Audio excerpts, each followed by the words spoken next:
Hello everyone, today we are going to discuss about transarterial chemoembolization, and we are going to see how they will perform the procedure in Cath lab.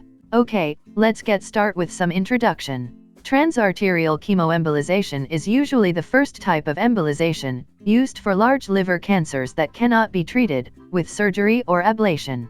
It combines embolization with chemotherapy. The transarterial chemoembolization places chemotherapy and synthetic materials called embolic agents into a blood vessels that feeding a cancerous tumor to cut off the tumor's blood supply and trap the chemotherapy within the tumor. Now we'll see the indications of transarterial chemoembolization. The primary indication for transarterial chemoembolization is treatment of unresectable hepatocellular carcinoma. Secondary indications include bridge to transplant and downstage to resection or transplantation size criteria. Then, aid surgery by shrinking a tumor abutting a major resection plane. The contraindications for transarterial chemoembolization are: in absolute, poorly compensated advanced liver disease. 2. Encephalopathy, refractory to medical management, unless transarterial chemoembolization can be performed selectively. 3. Poor performance status. 4. Uncorrectable bleeding diathesis. 0.5. Large burden extrahepatic metastatic disease. 6. Active infection. In relative, total bilirubin greater than 4. If hyperbilirubinemia is due to biliary obstruction and can be reversed with drainage, transarterial chemoembolization can be considered. 2. Anaphylactic reaction to contrast. 3. Anaphylactic reaction to chemotherapy drugs. Embolization alone may confer a benefit. 4. Portal vein occlusion.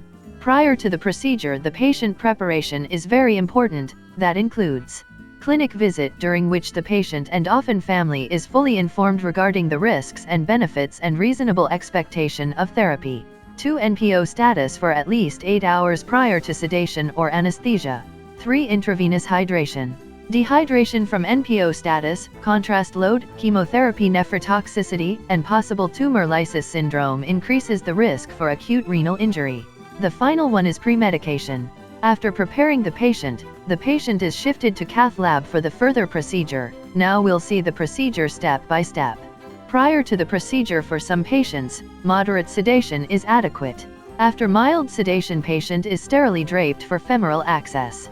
After accessing femoral, the arteriography is performed. In abdominal aorta may reveal collateral tumor supply but is not required. And then, superior mesenteric arteriogram to identify accessory hepatic arteries and assess patency of portal vein.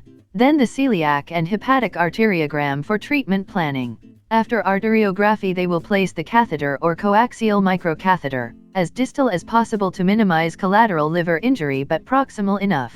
After positioning catheter, they will start delivering of chemotherapy or lipiodol, otherwise embolization mixture, in some cases chemotherapy loaded under continuous fluoroscopic visualization to avoid the inadvertent delivery of drugs and embolic agents into non-target vessels.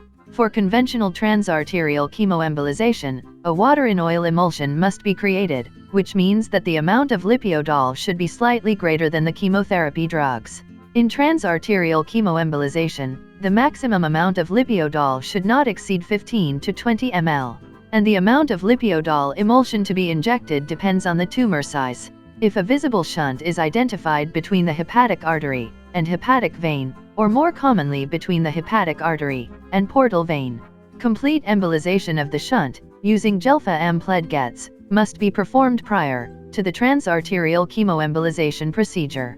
Calibrated microspheres in the 100 to 300 m size should be used to complete the embolization. This is important to preserve the stability of the emulsion. After finishing the procedure, the patient femoral sheath will be removed and dressing will be applied over the area, and the post-procedure management will include symptomatic support, vigorous hydration, and pain control. Preferably patient-controlled analgesia, then antiemetics.